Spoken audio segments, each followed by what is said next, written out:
Good afternoon, everyone. Welcome back to your place of chill. That is the Coffee Company live here because, of course, it's after a game. It's Monday, back on Tottenham on tour, the world-famous home of Levy gone. We're in the same place. Brian's in a different room. The weather is absolutely shocking because it is Monday, the 10th of November, and it is vile, to be honest with you. It is absolutely vile. It is 13 degrees. Feels like guy is saying it's 9, but it is absolutely pissing it down with rain constantly. But Aki, it's another week. What's happening? Another week. First of all, I will open the Frank therapy session for all the Frankaholics. Yes. The result may not have been what we wanted, but there were some things to improve on, some things that were improved. We'll get all into that. I will say we can go on about the weather here. About half an hour ago, I spoke to Ilana. Yesterday, they had a lot of snow, so the first snow has come. Yeah. And one of the days I hate the most in the calendar year in Canada is the day I say to Alexa, "What's the weather?" and it says the high is minus something. Yeah. Well, Ilana did that today, and it said right now it is -4, and the high today will be -1. So it may be pissing down with rain here. It may be horrible, but it's not snowing and in the minuses. So there's some good stuff. It's horrific. The weather is absolutely horrific. We're here after, and the people are out. People are in utter meltdown like we usually are. We're going to talk about Tottenham Hotspur versus Manchester United in what was another frustrating performance. Another frustrating performance, which we almost could have won the game. Spurs fans booing the substitutes made by Thomas Frank, which then the substitutes subsequently worked, which got us in the lead. And in good old Tottenham days of old, we bottled a lead. And Man United got a draw. It was at the end of the day, it was a fair result. I think neither team really deserved to win that game. Man United showed a lot of character to trying to get a goal in the last minute of the game. Had a few very, very good chances, but didn't finish them. But that's football, isn't it, Aki? That is football. It most certainly is, and like I said, we will get into it. But before you do the hellos, I just need to do my customary update. Just want to say a big hello to Loverboy, a.k.a. the Spurs lover, a.k.a. Gav Davies, a.k.a. Ray the Yid, who unfortunately, after threatening to drip the files, went missing all weekend. So Craig and I, or should I say Soldier Boy and I, just want to make sure you're okay, sweetheart. Just want to make sure you're okay. Because there was no activity from you whatsoever. Craig and I were literally checking our phones hourly, bi-hourly, just in the hope that there were some pathetic tweets to look at and laugh at and just take the piss out of. So don't know if you saw the show Friday. Go back and look where I said there. But I will say once again, Spurs lover, a.k.a. Loverboy, a.k.a. Gav Davies, a.k.a. Ray the Yid. If you're not well, get well soon, honey. And we enjoy the dripping of the files. But there you go. Let's see who's in the chat to take us through the show. Oh, I can hear myself. Let's see who's in the chat to take us through the show. We have 27 of you so far, but I'm expecting a few more. Of course, we have Justin Lilly's in the house. Good to see you, buddy. Hopefully you're well. James Cook's in the house. Good to see you, fella. Hopefully you're well. Andrew Gregory, our first YouTube member, clocking in for the day. James is now rubbing it in. He's going surfing for 4 months. So big up to you, sunshine. Big up to you, mate. Hopefully you're well. Hopefully you enjoy it. Ian Ferguson in the house, YouTube member. Morning all. It's snowing out here. Folks live in Ohio their whole lives and act like this stuff. I looked at your weather this morning, Ian, and it's baffling. Let me look at it again. Let's have a look to see what if my phone will work. Here we go. If my phone will work. So today it's -3, then it's 4, then it's 13 for a couple of days, then it's 18, then it's 12, then it's 9, then it's 10. Your weather needs to make its mind up, sunshine. It needs to make its mind up. Either make it warm or make it cold. Not it's like ascending order. It's like that. It's like Spurs' form. Up, down, up, down, up, down, up. What happens this time of year? It's what happens this time of year in parts of North America. Indeed. But let's see who's also yep. Frustrating but fair. A Tavakron Wembley one's in the house. Good to see you, buddy. Good to see you. Jason Bell's in the house saying good morning, everyone. Good to see you. Hopefully you're well. YouTube member Craig O'Sullivan's trying to wind you up, saying Richie out, Frank out, Poch back, Kane back. He's half right with you out. Hashtag release the files. Hashtag Loverboy. Indeed. Colin Crossamano's in the house. Phil P. Woo! See ya. Hopefully you're well. Just watch the highlights of the Canadian Premier League final. Played in a blizzard and featured an icicle kit. Big up. Yes. Yeah, yes. saw that. Yes. Scotty M's in the house. Good to see you. Hopefully you're well. In Alberta. Whoa. Scott, what's the weather in Alberta right now? Cold, probably. Cold. Yeah, if we've got snow -4, I hate to think what he's at. We got Tom81. Roomies in the house. YouTube, good to see you, buddy. Yes, absolutely dreadful weather. Dreadful. And we got Lily White Lane. Good to see you, Robbie. Hopefully you're well. Let's talk about the game before we have a bit of a chat. Indeed, he looks like a quality goalkeeper. It's really funny. I think United's biggest problem last year was their goalkeeper. And I think it's been their problem for a few years now. They have improved exponentially just with one new player. So I know a lot of people are trying to say, oh, how dare we draw with Man United? They're shit. They're this. They're that. They're this. They're that. And they're not a good team. We should be easily beating them. We've beaten them 4 times in a row. We should beat them again. That's not how football works. It's not how football works. Just because you beat someone last year doesn't mean you're going to beat them again this year. And they have been performing much better this year. I think we are still trying to go down this sort of a path, and we're still trying to work it out with the problems that we've got at the football club, because there are it's come out. Randall Kolomoani's got a fractured jaw now, so he's going to be out for minimum 2 months. He's going to be out for 2 months, so it's another injury. That's the 12th injury for the squad. It takes a while. It takes a while. We seem to have no luck, do we, Aki? It seems we've got no luck. Well, first of all, the people saying that we should have been Man United, whether we should have or not, if you're going by that thing, Manchester United went out of the Carabao Cup to Grimsby, but then went to Anfield and won. Football doesn't make sense. Football doesn't make sense all the time with the results. Look, as we went into that game, let's call it as it is. The lineup, Frank got it horribly wrong. We're putting Richie at left. I was on, I can't remember who said it on the fan show, and you know, it's the one thing that I can think of that made any sense about it. We were asking people, why do you think he did it? And someone said, you know what, I think he was doing it this is not guaranteed, that he thought Ahmad was going to play at wing back and he wanted more power and strength to maybe be able to get the best of him. Maybe that was the reason, maybe it wasn't the reason. He got it wrong. He did get that pick wrong. Destiny, should he have started? I wanted him to start, but let's face it, I'm not in the Spurs medical team. I'm not on the training ground. I don't know if he was fully fit. He's coming back from either a minor knock or some form of injury, or that was a cover-up to what happened to him in his personal life. So was that the wrong decision? I don't know. For the starting lineup, but we saw the difference as soon as Destiny came on and Spence went right. You see just how pivotal, like I've been saying, Destiny or a left-footed left back is pivotal to what we do. People have been asking for Sarr to play week on end when he wasn't. He is now. He's doing nothing. Should it have been Bentancur over Paulinho? I would have gone with Paulinho. Could it have been right? Who knows? But there are issues there that need fixing and need addressing.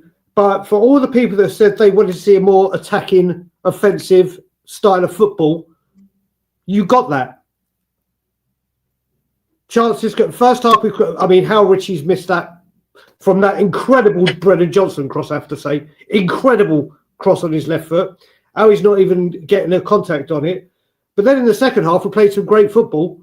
And if it hadn't been for the Man United goalkeeper you just mentioned, Buddy, we would have won it. Yeah. So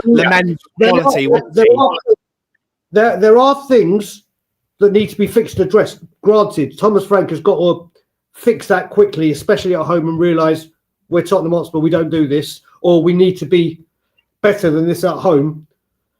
But there are things to take from that game, as in chances created, the way we played. The subs actually made a huge difference. Would they have had the same impact starting? We'll never know. But the one thing I will say with Mwani, one good thing has broken in the last hour. Seeing that this injury looks like it may be more than 2 months, Spurs can replace him under new UEFA Champions League rules and can call up Matisse Tell. So whether he came on, took that goal fucking brilliantly. Spurs, if it is going to be more than 2 months, which we would imagine it is, Spurs can make that change. And Simmons also looked a hell of a lot brighter. Indeed, it's just we've got no luck. We've got no luck. There are some good points. There are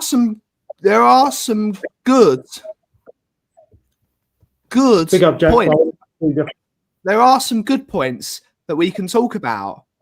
There are some really good points. It's another game where Odegaard has come off the bench, and I've been sort of doing this, what's it called? Fake, sort of not fake, but I've been over applauding Wilson Odegaard just because I think it's funny. Yep. He's actually getting better. He's coming off the bench and impacting a game of football, which is brilliant. And people should be celebrating, or not celebrating it, but they should be saying, okay, he's getting better. That's really, really good. Brilliant. Matisse Tell comes off the bench, scores a goal. That's brilliant. That's great. Yep. It's good that players are improving, of course. Massive issues still, but I'm still not seeing what the fuss is about. I still don't know why everyone's in meltdown. I don't understand why fans were booing the substitutions, because clearly that's the reason why they're not managers. Because he made the changes, the fans booed, the changes worked, and we got in front of the game. What happened was a lapse of judgment. A lapse of judgment, it happens. And United score a goal. It happens. But the manager got it. He got the starting lineup wrong. I will say that he got it totally wrong. But he got the substitution spot on, and that's management at the end of the day. And he almost got it right fully. But this is a more settled Manchester United team. This is a Manchester United team that's now starting to get better. They're now finally starting to grips of what what's the man Ruben Amorim wants, and they are improving. There is a reason they have got a better position in the league at this moment in time as it comes to last season. Both our teams finished in the bottom 5, and you can see that both teams are improving in certain aspects. Yeah. So I mean, again, if we'd won that game, we would have been second. Yes. If we'd won that game, we would have been second. Yes, we got the late draw. We're still in the top 6. Yes, I've seen that thing. We're 8 points off top, 8 points off bottom 3. That's what it is. I think there has. I mean, one thing I will say that Frank has got to stop doing is coming out and saying he played very, like in his post-match interviews or press conferences, going on about how well we were. Like there are patches of play where we're not. We're not. There's been some good performances by players. Players are coming in and starting to understand it. But there were times, if you look at both halves, we came out all guns blazing and it looked like we meant business. Then we just dropped off. Whether we dropped off or United stepped up, or it's a bit of both, you never know. But I'm sure he's saying something completely different in the dressing room. I'm sure he's saying something completely... Managers are always a bit happy. Apart from the likes of Mourinho and Conte, who we know are the elite of the elite when it comes to management. They are the guys that have been there, seen it, done it, win everywhere they go. They're allowed they're allowed to be, because that's just them. Most other managers, and we're talking Pochettino's, we're talking, they are always a bit happy clappy. They're never gonna come and throw their players out under the bus and say, "Oh, this guy was crap. This guy was." They're never gonna do it. It's not going to help them, and most importantly, it's going to get them sacked because the whole dressing room will turn on them. They're never going to do it. They're never going to do it. So, yes, I agree with you. He needs to start being a bit more critical of the performances, but I like that he's praising certain aspects. It's going to take time for it to work. It's going to take time. We're in a decent position at the moment. We'd all love to be first, but only one team can be first at a time. Yep. It's going to take time for it to work, isn't it? It's going to take time. We're going to need a load more players because of the amount of injuries. And I feel like it will get better over time. But there are good points of the game. There are bad points of the game. But it's not 3 months into a job. Most people would accept that Spurs being in the top 5, only losing 3 games of football, being 8th in the Premier League. Being 8th in the Champions League, 8th in the Champions League, 5th in the Premier League. Spurs fans would accept that. So there is this, Spurs fans have put themselves on a pedestal. That Spurs fans think we're a lot better than what we are. We need to be realistic. This is actually a decent position to be in at this moment in time, but we've got to improve. We've got to improve. Very, very, very, very. But it's going to take time, isn't it? Yeah. Listen, it is. It is going to take time. As I said, it will. It will, honestly, big up to everyone that's coming in as well now. It is going to take time. And like I said, I'm going to give him every single second that he needs. I'm going to give him every single second he needs. It will take time. He does need to fix things. I'm not clueless to not say that. There are things that he needs to work on and sort out and resolve and get the better of. And I'm sure he will. I'm sure he will. But we're getting to a point now where you have some Twitter accounts that are just, one was telling a blatant lie today, saying that Ange had more points at this point than Frank did, when actually he didn't. So there's but we won the first 10 games. He didn't. No, I'm not talking about the first season. Ben, I'm not talking about the first season. That's why I said last season. We have. There are things. Listen, I'm probably known as Frank's biggest advocate on YouTube, and I will protect him at all costs, and I will defend him at all costs. But that doesn't mean I can't call out what I see that needs to improve. And there are things. Every manager has that. Every manager in every position, not just in football, will have areas of opportunity to strengthen and grow. And he needs to do those bits on his. Yeah. We will see what happens come January, come the summer. But right now is what I want to focus on. And it is what it is. What we've got is what we've got. Until January the 1st, what we've got is what we've got. And this is what we've got to, and this is what Frank's got to sort out now. These 2 weeks will hopefully give injured players like Kulu, who apparently is going to be back in contact training after the international break. Still be a little while away, but that's another positive bit of news for strength in depth. And do you know what? In a game like Saturday, Kulu was the exact kind of player we were missing. Indeed. I agree. So we'll see where it goes.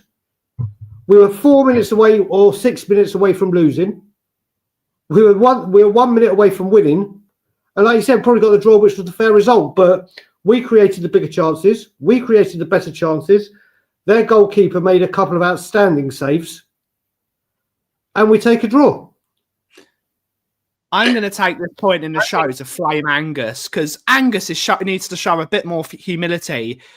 A moment after the game had finished, Angus started texting me that we were bottle jobs, and then Arsenal did exactly the same thing 24 hours later, conceding in the last minute. So Angus, love you, buddy. Show a bit of humility. You guys are having a meltdown over Sunderland moving the pitch, the advertisement boards 1 yard forward, so you couldn't take a bit of humility, Angus. A bit of humility. It's still very early on. We're 3 months into a project. Calm down. Can I just say as well, when it comes to that, every single home team in the Premier League has the right to change the pitch dimensions or Indeed. do what it does to give them an advantage. So if Sunderland had highlighted that as a area of strength for you and they wanted to eliminate that, they had every right to do that. Teams adjust their pitch on a game-by-game basis, depending on who they're playing. It's not always at the same dimensions. There are Premier League given measurements that Premier League teams can be for these things, and it's up to the team for them to do it. Indeed, Tom. Indeed. Jack, he did. Jack was brilliant at the weekend, but yeah, he does need to stop this Southgate stuff. He does need to, but it's going to take time. It's going to take time. It's going to take time. If he doesn't, do you know what? If he had played Bentancur and Sarr, maybe it would have. But I go back. See, do you remember before this game in the build-up when I said if we play Destiny, I don't care if it's Paulinho and Bentancur, because he had such balance and offers so much more to this football team. The team were backwards, sideways, whatever, until Destiny came on. And that wasn't just because Destiny changed everything. It's because straight away you've got that balance on the pitch that they can go down both sides. I would love Destiny to play every single game 90 minutes, but we know he can't. We know he can't. That's why for me right now, signing a left back has become like the priority signing for me. Because we can't keep putting I've been saying it in chats, Brian. The first thing I would do in January is I would spend 50, 60 million on Anthony Robinson from Fulham. It's the first player I buy. Robinson, get straight away. Just ask them, what do you want? What do you want? Just go to them and say, how much money do you want? And buy him. Because he becomes our starting left back. And with Destiny as well being there or thereabouts, I think Robinson we have to buy a left back. It's a massive difference. Totally. He having that left-sided balance, and he teams up. He's got a very good understanding with Wilson. Very good understanding with Wilson. It changes because we can go down both flanks, because we can do more things than just try and get Xavi, and there's no movement up top. There's been no movement up top. I speak with Craig pretty much every single day. I went from the left winger being the priority when the window's shut, to then a striker, to then a Morgan Gibbs White, Conor Gallagher kind of player. Now I'm sticking at left back. We need a left back. Both those players are needed. We need a number 8, and we need a left winger. And I disagree with you, Scott. Spence is showing to be an absolute weak link in this football team. In terms of on the left, from the left, he's if he was playing on the right, he's so much more comfortable. Defensively, he's okay. Defensively, he's okay playing at left back. Going forward, he's absolutely shocking. He can't use his left foot, which is perfectly reasonable. He's a right back. Yeah, he's a right back. Correct. So we have to. Correct. We have to be able to do it. I want a goal scorer first. I also agree with you. We definitely. No, this is the difference. I think come this January window, I think we need to sign, as in full time, not loan a left back, buy a left back. When it comes to the striker, I think we can only loan someone for 6 months. We're not going to get the striker in January that we want. It's just whoever that may be. Whoever that may be, unless they're in real financial hardship or the guy's demanding a move away, you're not going to sign a star striker that could be Spurs' striker for the next few years in January. I want Thomas Frank to be speaking to Paratici, going, see how much of the wages the Saudi Arabia team will cover for Ivan Toney and go get me Ivan Toney on loan for the rest of the season, because that guy comes in. People will say Dusan Vlahovic, but he'll have to come in. Does he know the league? Does he know the language? Will he suit? It's either hit or miss. Ivan Toney comes to this league, it's a hit instantly. He knows what to do. So I think getting a centre forward in is very, very important, especially with the news with Mawani. Fuck knows what's going on with Solanke. Richie will hopefully be going back to Everton or somewhere. But I think we can get a left back. I think you can, like you said, with Anthony Robinson, whatever the fee may be. I think he is a gettable player. I had other people, when I put this a couple of days ago, give me other left back options that I hadn't heard of. And like I said, Jed Spence, when he went right back, he put in that stunning cross for Richarlison that the Man U defender did. He did exactly what we needed him to do. Destiny's crossing sometimes could be very poor. He had a couple of opportunities where he could have crossed it, or he took on an extra man, then crossed it. Jed Spence just ran down the right wing, whipped it, a brilliant crossing. He can do so much better for us on the right because Porro needs a rest. Yeah, he does. There's a lot of people slamming Porro's performance on Saturday, and his passing was woeful for most of it. But if you want to look back in the years, the guy that has put in the most minutes in domestic, European, then gone to play for his country and played most of the minutes for his country, Pedro Porro is not a machine. He is not a machine. We need to have and to have him and Spence, they both offer completely different things. There's certain games where Frank will want Spence, or Spence could do better. There will be times where Spence can be better. But it shows when Destiny Udogie gets on that pitch, we look like a completely different team for balance. Completely different. I'm totally agree with you in regards to getting in an Ivan Toney type figure. Not only does he know the league, scores goals, hold up players also a massive part of his game as well. He adds a bit of swagger. This team needs a bit of swagger. Richie got a good goal in, although you could say a bit fortunate, but he scored. It's a goal. It's another feather in his cap. What you need a striker that's going to stay on his feet. I'm fed up of watching Richarlison falling over. You need your centre forward to be standing his centre backs up, turning them, making their lives miserable. I don't see Richie making their lives miserable. I see him falling over constantly. You don't want your striker to do that. You need your striker to bully the opposing team centre backs. We've got to see more of that. We must have a striker that can help bring players, and again, that would help the wingers of our team as well. We need right. Take Strand Larsen. Strand Larsen's better than Richarlison, absolutely. But good goal we scored. You got to give it credit where it's due. It's a really good goal. You look at it.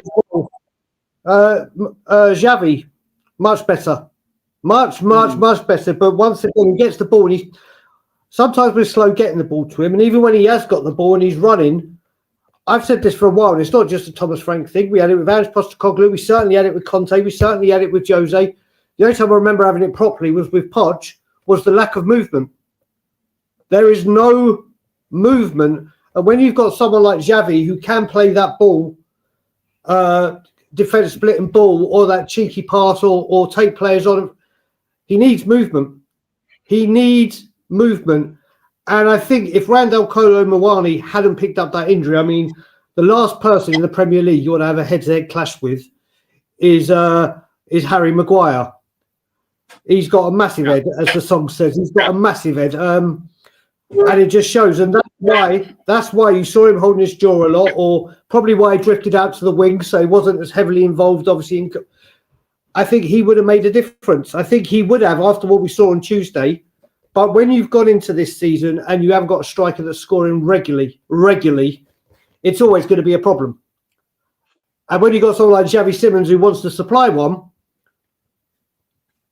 it's going to be different. Hopefully, Kudus back for the NLD, Xavi, Odegaard will start. If that, and then whoever plays up front, hopefully it'll be Scala or Tell.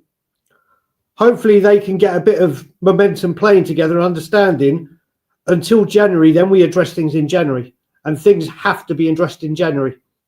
Indeed, it's gonna.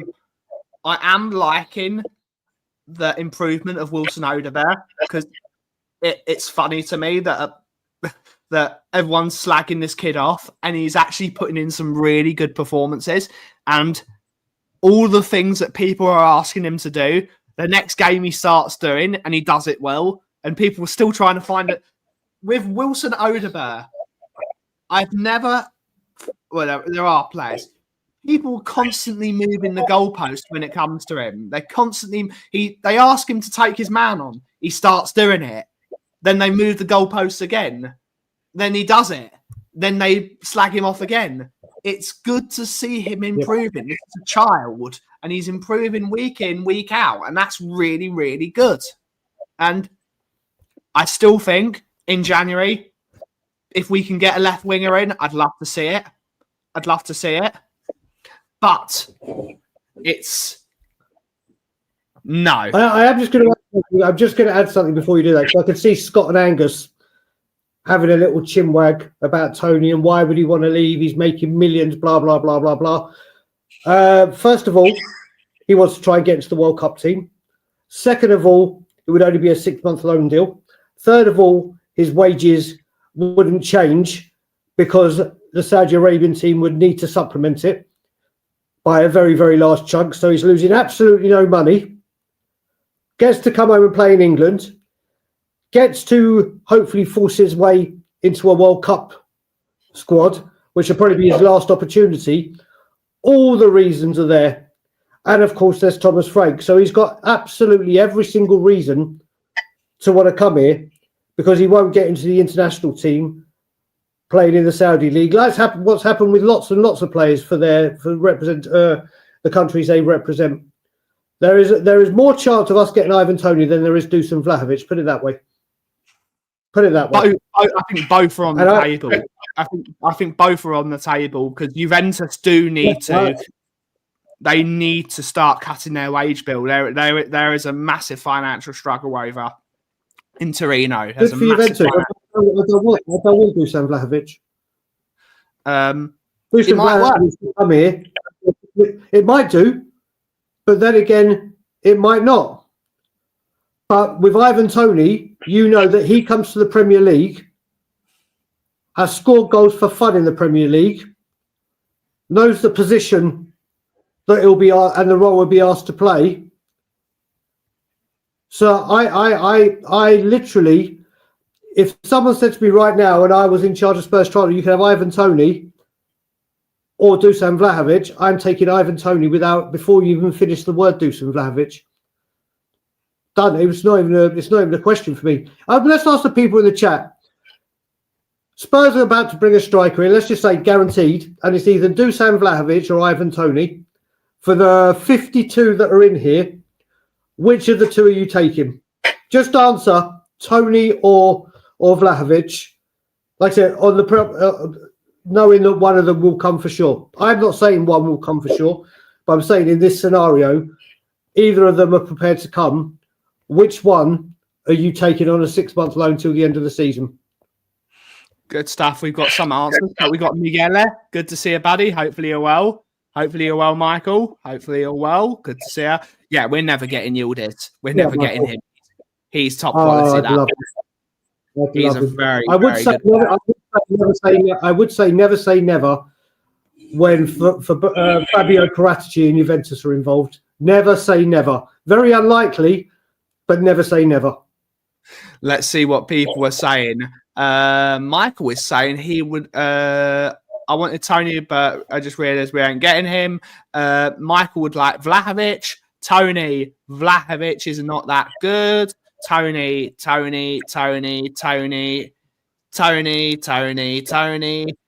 Giving out Toney awards. Toney, Vlahovic. Yep. Toney. Both. You're being greedy, sunshine. You're being greedy. Toney. I think he's actually performing quite well in in recent months, he's still not. I would still rather have Tony personally. Tony, both. Tony, easy. I love you. Remember here, we're talking about a 6-month loan where we need the guy to get firing immediately. If it was signing for permanent, then people, I think, might have a shout with Vlahovic because it will give him the time to settle in and he could end up being superb. But for someone that needs to come in on a January to May basis, and you've got to remember, he is going to have the bit in his teeth and the determination and motivation that a World Cup place is up for grabs. Binny, what do you mean I agree with Sean's transfer news? What? I don't know what Sean's talking about. What is his transfer news? What's his transfer? I don't know. I can only say what I think. I'm not saying what someone else is thinking. Unless Brian is now called Sean. Unless you're now called Sean, Brian, which possible. You never know. Back in the days of Dagul drinking, he might have changed his name after a bender, but this is sober Dagul we're talking about. Yeah, if I did, I wouldn't have remembered what name I gave myself. Probably not. Tony's on 400, Angus. Tony's on 400. Tony is a no-brainer in the short term. I would personally like to start. Because I am a bit of a sucker when it comes to old school English football, I would like to see a big man, little man situation with Ivan Toney and Xavi Simons. That's what I would like to see. I'd like to see them up top. You mean like the Crouch Van der Vaart? Yes, that's what I would like to see. Personally, that's what I would like to see. For me, that would work brilliantly. It allows him to take defenders away because of his sheer brutal mentality and swag. Is the word? That's the word. It's the word Mr. Box Office says about Ivan Toney. He's got swag. You need a striker with swag.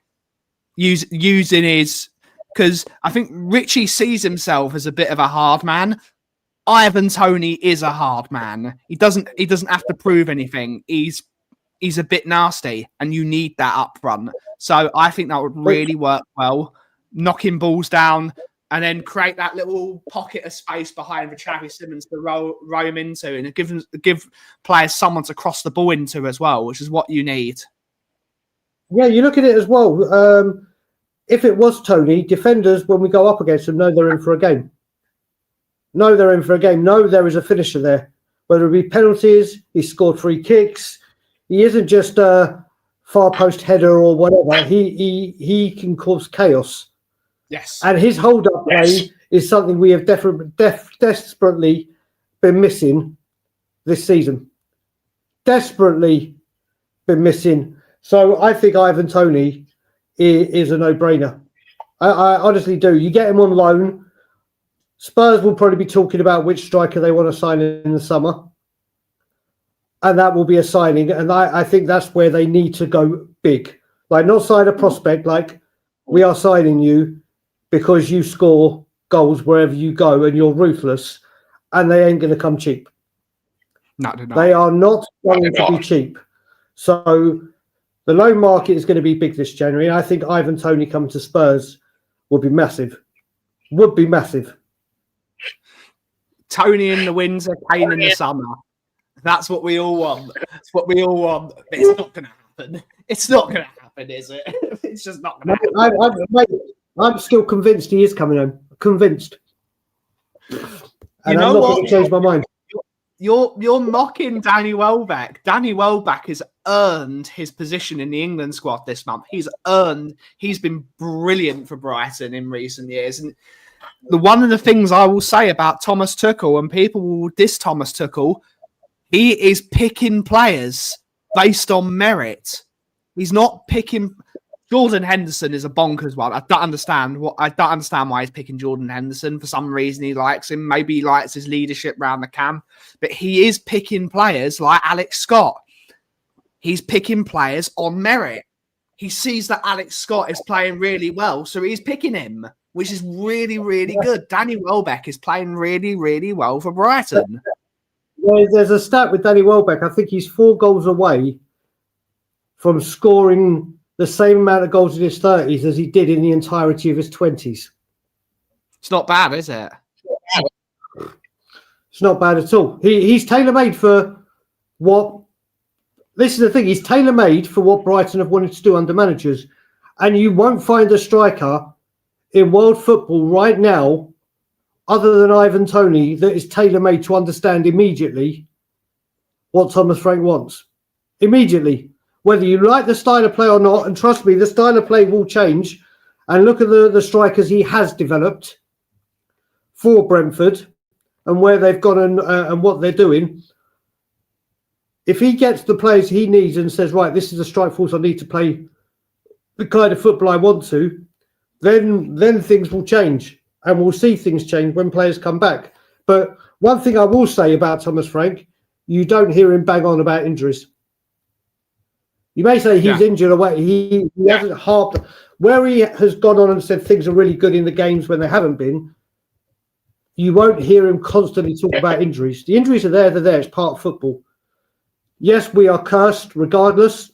But these players will come back. And like I said, it's the start. And I think we're going to have a massive January. And when I say massive, I don't mean we're going to sign 3, 4, 5 players. I mean, we are going to sign players that Ivan Toney wants of quality, whether that be one permanent and a couple of loans. And then we go from there. And then we go from there. There are good things happening. There really are. But there are parts that need to be rectified. It's what we've been saying this entire show. It's going to take time.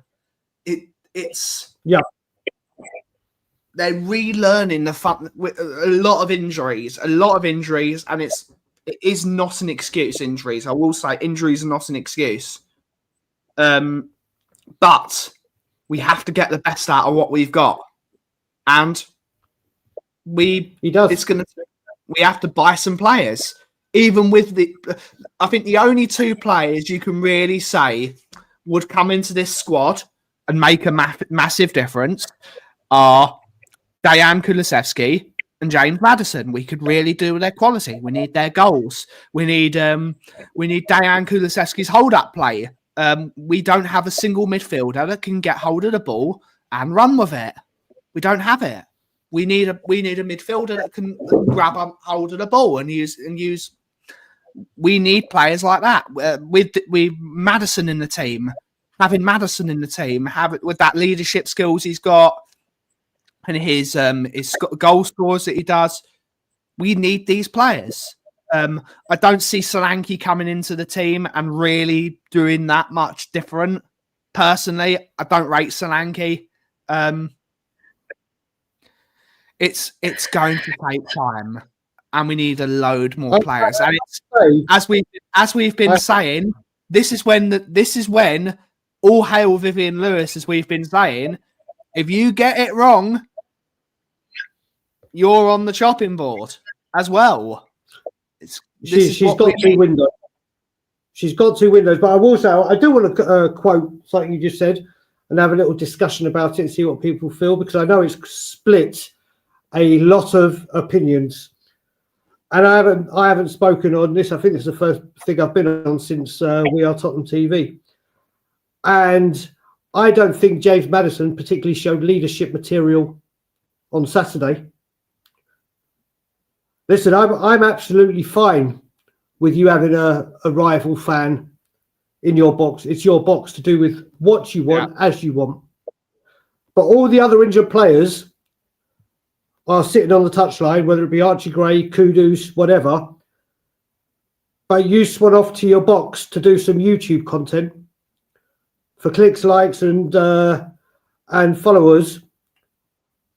With a Manchester United fan, you let him celebrate in your box like you did in pure promise. It's like literally, it's like, wait a minute, you're on 160 grand a week. It's not like us, We Are Tottenham TV, Spurs Corner, who are just getting started again, and all these other channels that that do it for hobby and a bit of a side hustle, whatever.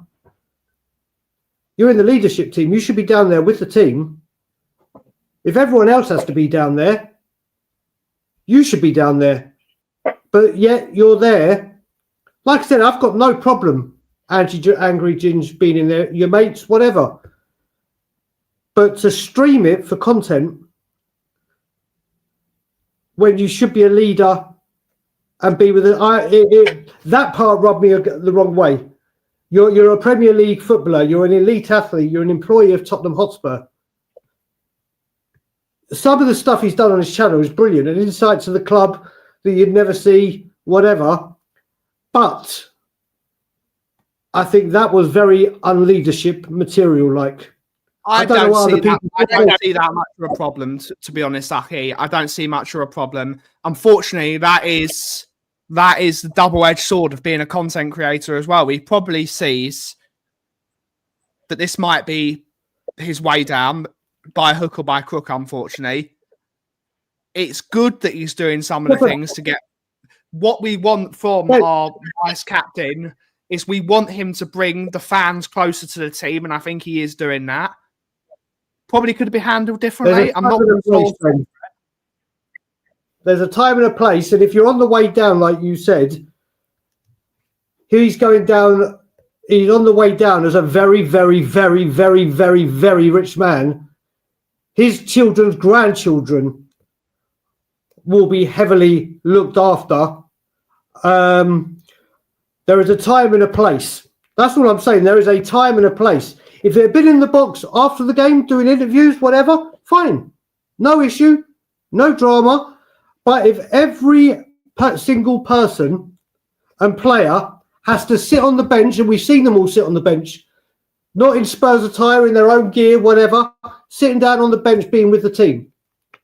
What kind of leadership, remember that word leadership, does it show if you're up in your box streaming it to go on YouTube and other platforms with a Manchester United fan celebrating when we go 1-0 down and then when they equalise in the last minute? That doesn't say leadership to me. It's leadership to me says I'm going to be down on pitch. It's one or the other. There's certain things, mate. If I was a part of the leadership team or any leadership team, I wouldn't be doing that. You look up there and go, this is the leader I'm meant to be following. This is leadership. I'm sitting down here. I'm injured as well. And some of them have got injuries that will affect their knees, their hat, whatever. So sitting down is just as uncomfortable as someone with an ACL that they're recovering from. But I'll go sit in the nice, comfy, heated seats, warm, great view, whatever, whilst I'm sitting down here with the team. We don't know the full story, do we, though? It might be that he wants to... We don't know. The truth of the matter is we don't know. Should he have a Man United fan in his box celebrating? Probably not. But I've sat in a box at the Emirates with Tottenham fans and Tottenham fans celebrating. Should they do it? No. No. Like I said, it happens around.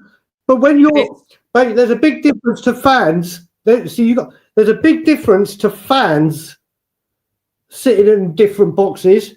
We're talking about James Maddison on 160 grand a week plus, and Angry Ginge, who is coining it in from YouTube. They're not seeking benefits or anything. They're extremely comfortable, wealthy people that are getting paid a ridiculous amount of money and are well known.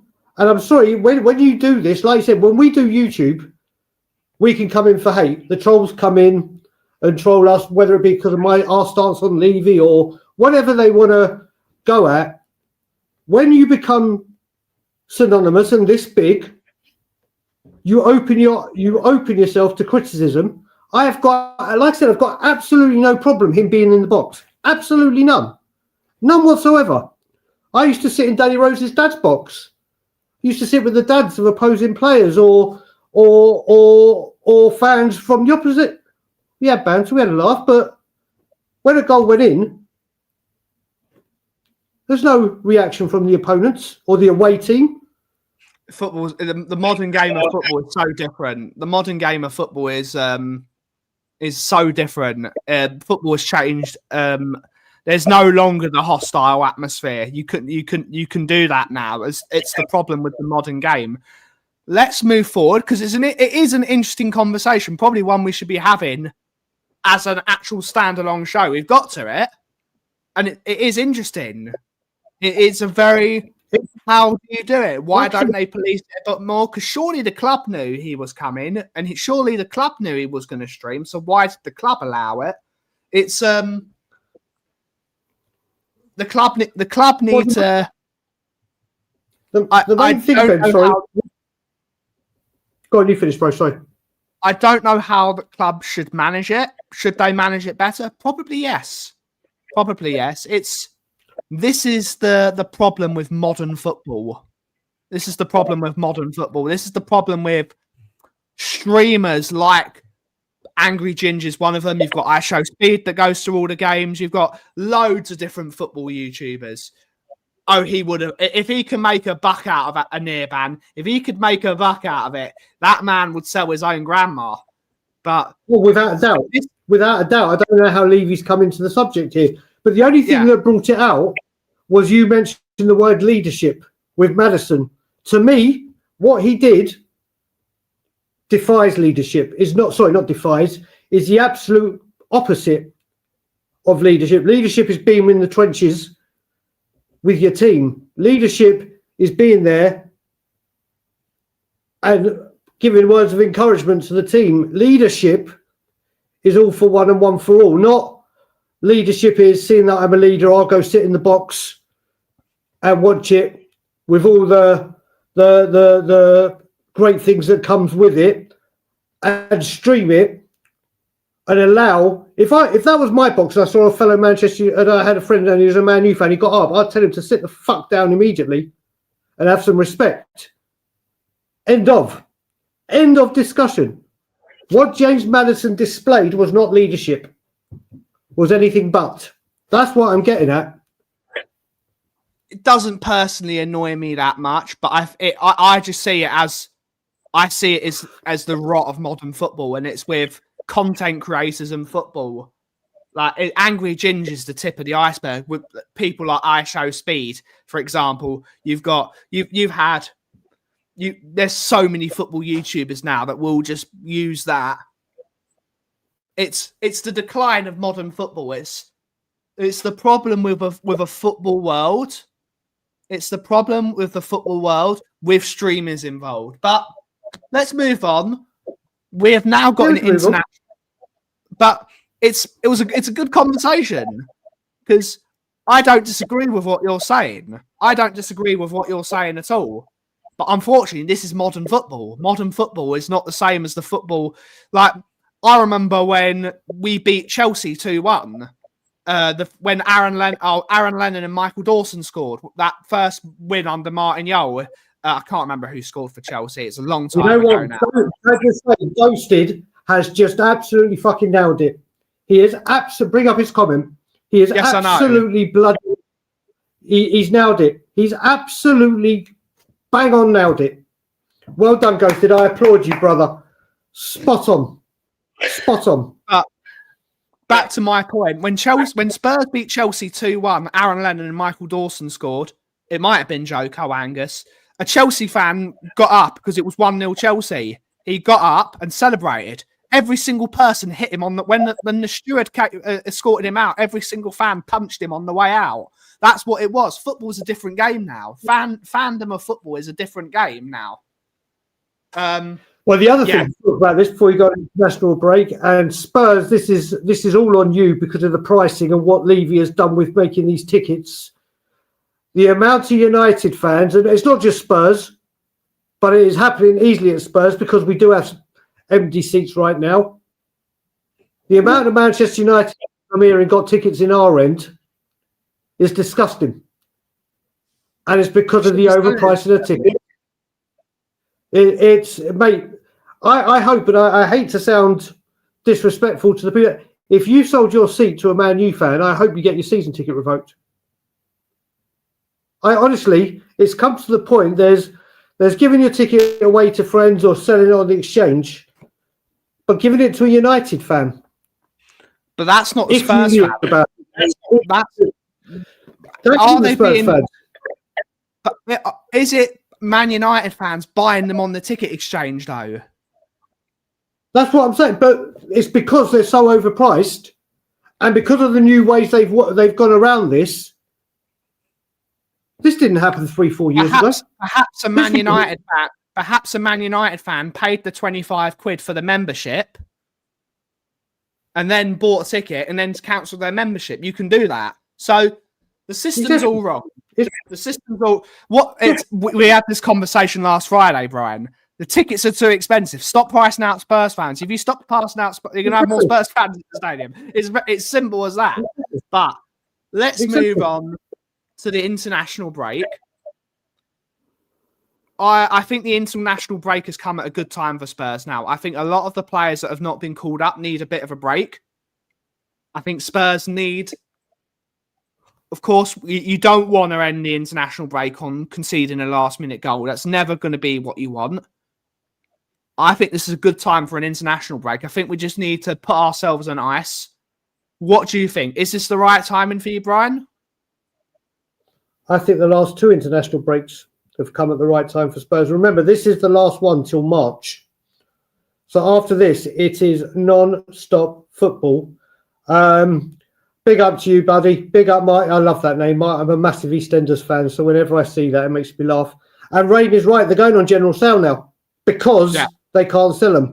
So that's another issue which has been generated by Tottenham. This international break, I think, is absolutely pivotal for Thomas Frank. I hope he addresses, and first of all, before we talk about that, because I was about to talk about his coaching staff, I just want to say a massive, massive well done to Sky Sports and Justin Concrane for an incredible interview that is now available on YouTube on Sky Sports. I don't know if people knew, I certainly didn't know. In the last year, Justin Concrane lost his 40-year-old wife and was left with 3 children under the age of 12. I think, no, it was 10, 5 and 2, if I remember correctly. And they did a massive interview on how Justin's fortunes work-wise have been massive, but what he's had to deal with in his personal life and a bench they put on. So we look at it and we go on about managers, players, fans, mental health in general, and say, oh, this. You never, ever know what's going on behind closed doors. You never, ever know.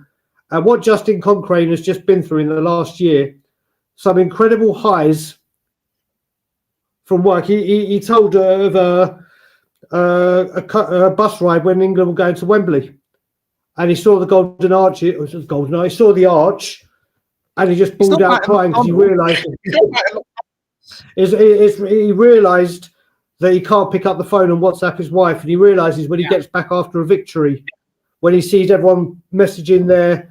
It was an incredible interview. So people need to remember, and I'm talking. One more bit. Let me just finish this bit. When you're looking at trolls, and Craig and I are having to deal with one on a regular basis, but it's a very, very funny one. He makes us laugh now. He makes us piss ourselves laughing. Whether it be you're having a go at a player, a fan, whatever, you never, ever know what's going on in their personal life. So just think before you put down, before you troll, before you criticize, antagonize, whatever, because it should be a factory reset that football is football, and real life things like what Justin Concrane is going through, and had the power, confidence, and want to spread the help is available, takes an incredible amount of courage. So fair play to him and his family on what they're doing during this all brand new time. But yeah, going back to the international break, Ben, it's pivotal for him and his coaching staff to try and find the answers until January to get better free-flow forward football. Well, Justin Cock, he won't be able to, will he? Because he's an England assistant coach as well, so he will be working with the England team. But they still have conversations. And there's still the other coaching. I want to echo with what you're saying about Justin Cochrane. It's what he's had to go through is destroying, and having to raise 3 young children as well. Not an easy job at all. I mean, I don't have my children of my own, but both of us have nieces, and I've got nephews who've got nieces as well. It's a very difficult job to be able to have, possibly the most difficult job of his profession in terms of not only running a Premier League football team, but also running the England international team. To be able to do that whilst doing the hardest job in the world, I believe, which is raising children and making sure that your children grow up and have the best chances to be able to succeed on their own backs. He's an incredible bloke. He is an absolutely incredible bloke. We all of us here wish him the absolute best, because it's not something you want to wish to anyone. But in terms of the international, just brought a comment up very quick, because Wayne's right. When people are going mad, and I was one of them saying, why isn't he playing Sarr? Yeah. Well, we found out once he celebrated his goal, or didn't celebrate his goal against Everton, it's because one of his mates got kidnapped and killed. So we see what we see, and we come to assumptions of certain things. But I hope people that saw that Justin Cochrane interview, Jesus, that's the way. You just don't know. You really, really just don't know. But like I said, this international break is absolutely pivotal. He's who said that? Martin. He's apparently, according to Tottenham, he will be back on full-time training, like contact training with the team. Whether that, I can't remember if they said during the international break or after it. So he is going to be back with the first team training properly within the next 2 weeks. So you'd probably expect to see him, I would say, before Christmas, maybe Christmas. Maybe playing 10 minutes before Christmas. Yeah. And that's both me for the Christmas season. How good would it be able, when games come thick and fast, to have a not 100% match fit, but a fit, and fresh, so to speak, compared to Kulusevski? It proves to me that Dejan Kulusevski is Santa Claus, and both me and Phil P have been saying it for years, because we're the KDL. He's finished his Christmas stuff. He's coming back to Spurs, and he's hitting the ground running. My man, the KDL is here. But on that note, we've reached the end of our hour. We will be back on Tottenham on Tour very, very soon. We'll be back on Friday for another pre-match show. And tomorrow... I don't think we will Friday, before you say that, because the rest of this week, Simeon needs to take a few days off. So I'm in the studio with Simeon Ben every single day. So depending on what time we do things, listen, they've activated my loan clause. So my loan clause has been activated. So I will be with them. But if we don't need to be until later, then yes, we'll be about Friday. We will be around somewhere. But thank you all so much for watching today's show. Have a wonderful rest of your day. The Coffee Company will be back tomorrow to talk about the latest developments of Kauffie 2.0. We're getting closer. We're actually now getting closer. So have a wonderful, wonderful rest of your day, everyone. And as always, yes, summer is brewing. Take it away, Aki. Therapy session for all the Frankaholics is closed until further notice. What I will say, though, is Thomas, Frank, Thomas, Frank. All hail Princess Vivian. All hail Princess Vivian. And as always, Levy's gone.